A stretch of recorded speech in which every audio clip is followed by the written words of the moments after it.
Ketika Allah menciptakan anak, Allah pasti menciptakan sesuatu yang ada di dunia dengan sempurna.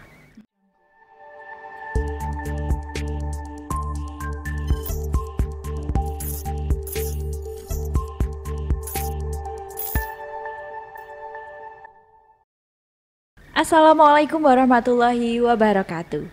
Ayah bunda yang berbahagia, senang sekali saya Umi Istighfaryani. Kali ini kita bertemu lagi dalam program parenting bersama Bapak Arif Budi. Jangan lupa ya ayah bunda, silahkan like, comment, subscribe dan juga share channel SDMT TV. Pak Arif. Halo, Ustazah Umi. Iya. Semangat sekali ya. Iya, Ustazah Umi putranya baru satu nih. Iya. Iya baru satu, tapi permasalahannya juga sudah lumayan banyak. Oh gitu ya? Iya, soalnya kayak jadi itu loh Pak, apa ya, kayak udah jadi budaya orang Indonesia yang suka sekali banding-bandingkan. Oh gitu. Iya, saya tuh punya anak. Anak kamu kok lebih kecil daripada dia, kayak gitu. Iya, kurang gizi kayak gitu ya. Aduh. Saya tuh jadi pusing, tapi sebenarnya nggak cuman saya saja ya mungkin. Betul. Ya, ada banyak orang tua yang merasa apa ya, kayak ada yang kurang dengan iya anak betul, karena ya? apa ya, anak-anaknya itu sering dibanding-bandingkan. Betul sekali. Ustazah Kira-kira Umi. dan permasalahan seperti ini apa loh dampak ke anak itu, dan cara menghilangkan kebiasaan yang sudah mendarah daging seperti ini itu seperti apa ya memang Pak kita Arif? harus mengakui bahwa ini adalah budaya di negara kita, ya, membanding-bandingkan dan sebagainya. Terkadang membandingkan itu tidak hanya secara penampilan fisik saja semata, si anak ini dibandingkan dengan kakaknya atau teman sebaya di sekolahnya. Iya. Tetapi kita juga perlu tahu terkadang perkembangan anak pun, oh anak ini bobotnya kok belum cukup, oh anak ini lahir di bawah begini, berat badannya seperti ini, betul kan? Belum lagi, oh anakku merangkak, oh anakmu kok enggak merangkak, oh anakku langsung berdiri, itu sebagai bentuk yang selalu kekonyolan kecil ini terus diulangin kita sebagai orang tua. Oke, kita harus sadar bahwa kenapa budaya ini ada, karena kita dididik dan dipola asuhkan oleh orang tua kita dengan cara seperti ini. Tanpa sadar kita ngulangin lagi perilaku pola asuh yang tentu tidak bijaksana itu kepada anak kita. Iya. Dan yang namanya orang selalu mengejar sebuah titik yang namanya sempurna. Padahal kita tidak sadar bahwa tidak ada yang sempurna. Iya betul. Di satu sisi kalau misalkan orang tua dengan nyamannya ngomong, kamu kok tidak bisa sih pintar seperti ini, kamu kok tidak bisa sih seperti kakakmu, kamu kok tidak bisa seperti ini. Dia membandingkan dengan mudahnya sebagai bentuk luapan kekecewaan. Yang kedua adalah sebagai bentuk tuntutan kepada anak. Orang tua berpikir bahwa dengan membandingkan itu akan memotivasi anak.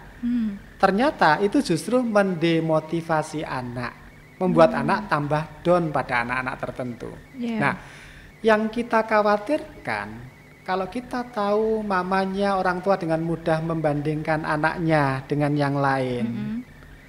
Coba kalau kembali lagi mamanya yang dibandingkan dengan mamanya yang lain. Pasti nggak mau. Kalau suaminya membandingkan istrinya dengan istri orang lain. Pasti tidak mau.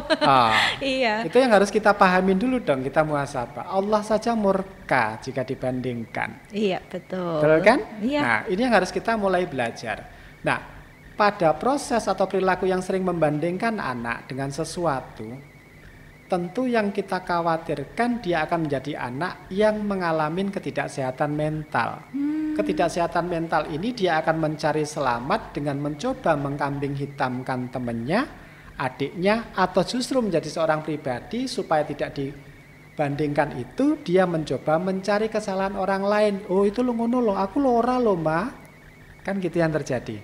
Oh dia lebih gitu loh, aku lo ndak kan ma, lo aku lo ndak gitu. Nah akhirnya dia akan menunjukkan sebuah keegoisan diri. Ya kan? Jika ini terus tidak kita selesaikan cara budaya kita di dalam parenting pada anak-anak untuk tidak membandingkan, dia ke depan akan menjadi pribadi yang sering gibahin orang. Iya. Ya kan? Itu adalah proses membandingkan, iya, kan? Betul. Terus kemudian yang harus dilakukan orang tua apa kalau seperti ini? Kita harus tahu tidak ada yang sempurna. Ketika Allah menciptakan anak, Allah pasti menciptakan sesuatu yang ada di dunia dengan sempurna. Yang menjadikan mereka tidak sempurna adalah ketidakobjektifan kita melihat potensi yang sudah Tuhan berikan yang namanya fitrah. ya kan? Iya. Nah itu harus kita pahamin.